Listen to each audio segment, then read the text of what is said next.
or from George later. We have an extraordinary room full of people this evening. Now, a man who has his second solo record out, which has recently just topped the charts. We welcome Noel Gallagher and his High-Flying Birds.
What an exciting band. Noel Gallagher's High-Flying Birds. Lock all the doors from the album Chasing Yesterday. I will be discussing that and much more with Noel later on in this show. Now we change the vibration again and welcome back into this room a man who is just, well, he's just great. With Believe from their Wilder Mind. Before that, we enjoyed his lovely, from playing from his lovely record, Bal Baloo, we enjoyed Mr. Sheck Low. That word, Bal Baloo. Say it again, Bal Baloo, I like that word. Now, we welcome back Noel Gallagher's High-Flying Birds.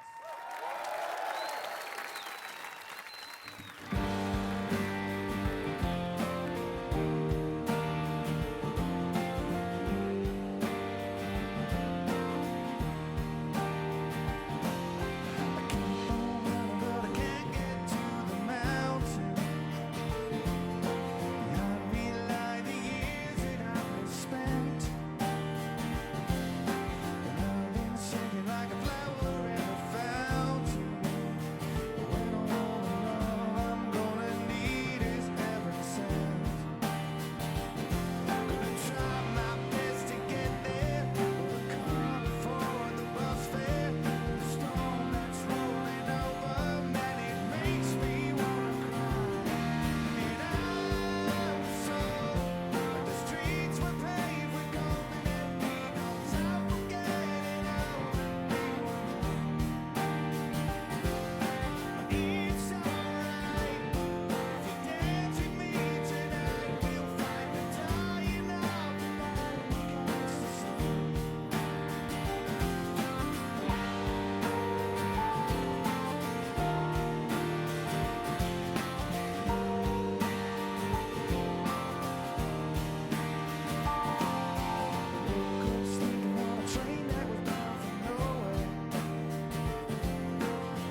Now, a marvelous... Noel Gallagher. The lovely sound of Noel Gallagher with Oak Tree. From her album, When the Cellar Children See the Light of the Day. Noel Gallagher.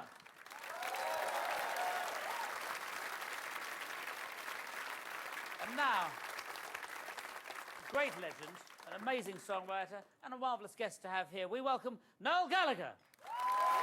Welcome to the show, Noel. How lovely to see you back in this room. I see nobody's given us any drinks. They've all got some. We've got nothing, as usual. Who are we? Yeah, exactly. So, first of all, I have to say congratulations because Chasing yesterday has been #1, which is great. Yes. Do you enjoy the process of writing and recording, or do you find it stressful? It's my favourite. It's my favourite part of what us as artists do, I suppose, is the creating of something from nothing. The going on tour is great, but you're always just trying to capture something that you've made on record. You never quite get there. But the writing is probably my favourite bit, and the recording comes a close second. But it should be great. You know, records shouldn't be difficult to make, I don't think. It sounds like it's very spontaneous is the wrong word, but it's like live. It's immediate. It's not like. Yeah, I mean, I don't really.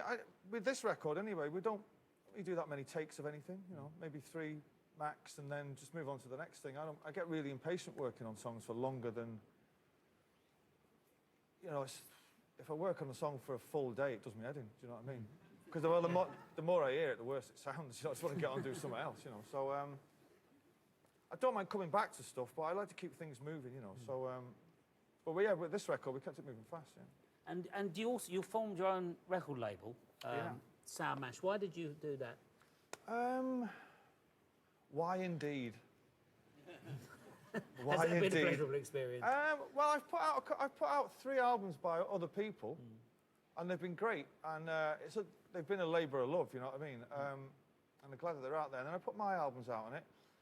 I spent so long on creation in the 90s with Alan McGee that once you work with him, you can't. I couldn't really go and work for a major record label now. There's too much interference, and A&R men are knobs. And don't mince your words. No, well, I won't.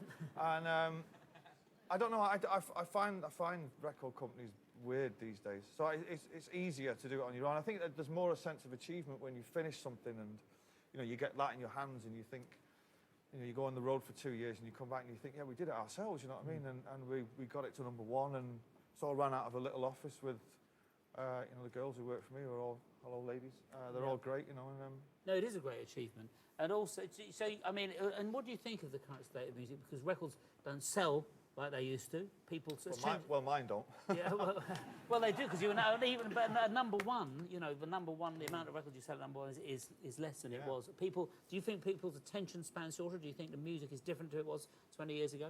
I just think we've moved into the digital age, you know, and I have a 15-year-old daughter, and if it's not on her phone, it doesn't exist, you know. And I just think that the years of you know, queuing up to buy records they're long gone. And even owning a thing like that, kids now, they just want it on their phones. And great, you know what I mean? That's kind of, there's only like people of our age who moan about it, you know. But what about the music of now? Do you think people's intentions of does music have the same excitement now, do you think?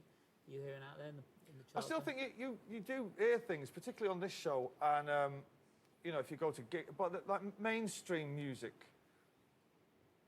back when Oasis was going and in the 90s, and you know, all the top 10 was inhabited by bands. Now it all seems to be solo artists, and I know that's odd me saying that because I am one, but the band thing seems to be dying, you know.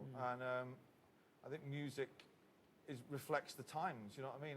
You know, modern music sounds like a shiny iPod on an iPad, you know what I mean? And it's made for that medium. But it's shifted on. It's like rock and roll for sure is kind of not in the best place. Yeah, there's something of the aggression and couldn't care lessness of music that you had when you came along that you don't see so much now. That sort of element I think kids now, when they come through, are very media savvy. They know the game. And when we started, you know, there wasn't a game. You know what I mean? It was just we started in local band nights and all that kind of thing. And I just think it's a career move for young'uns now. Do you know what I mean? Where for us, I can speak for my band, it was just to be in a band was enough. Do you know what I mean? And it was a way of life more than trying to make it. Also, nobody at school. There wasn't a course at school to do it. There wasn't a course at school. No, there wasn't a Brit school or anything like that. You know. But you'll be delighted to know we can take you down memory lane because we've got some footage of you. And it was actually you came on with Oasis in '94, but you also performed solo at the same time. Oh. Rob, no. That's it. Okay. Sing a sad song in a lonely place and try to put a word in for me. It's been so long since I found a space. You better put in 2 or 3. We as people are just walking round. Our heads are firmly fixed in the ground. What we don't see, well, it can be real. What we don't touch, we cannot feel. Yeah, it's great. That sounds great to me, Phil. Actually, does sound. It does sound. Well, the first time I've heard that, I clearly had come straight from court. I don't know what I was doing wearing the accused's outfit. Exactly. You're taking the tie off, though. I'm taking the tie off, yeah, and with a skinhead. So Yeah. I don't know And a what 12-string guitar. What would Yeah. you have said to that young man who just come out of the court with his 12-string guitar? What advice would you get looking back? If I'd have said it's about to get absolutely mental for you, but stick with it because it keeps getting better. Yeah, it's going to be all right. It's going to be all right. Don't worry. Well, this is your second solo record. It's a great record. Is it easier when you're in a band where you're the benign dictator, let's say? Is it easier than being in a band where there's lots of people with their views? I would say this, but I prefer being in charge. I always thought that Oasis was at its best when we all started to write songs, all 5 of us, it all got a bit diluted. I prefer the megalomaniac role. Yeah. I prefer it. I'm not saying anybody else who's ever been in a band with me prefers it, but for me, it's. I think if you've got a clear vision of what you want, then it's great, you know. But I mean, I was just saying that the last few years of Oasis was enjoyable in another way because we were a real band, you know what I mean, and everybody contributed as much as each other. So. And I love the record, and it's great to have you back, and we'll look forward to hearing you in a moment. Thank you very much for joining us, Noel Gallagher. We will be hearing him in a moment. And now I shall loosen my tie. Well, I haven't got one on, but my collar.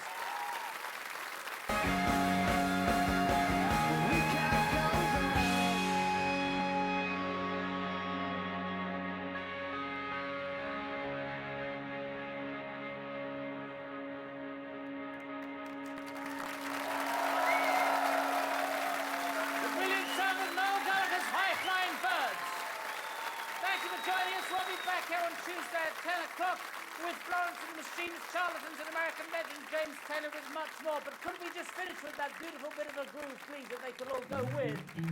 Oh, thank you very much, George Clinton, Parliament Funkadelic. Thanks for joining us, Mumford and Sons. Thank you.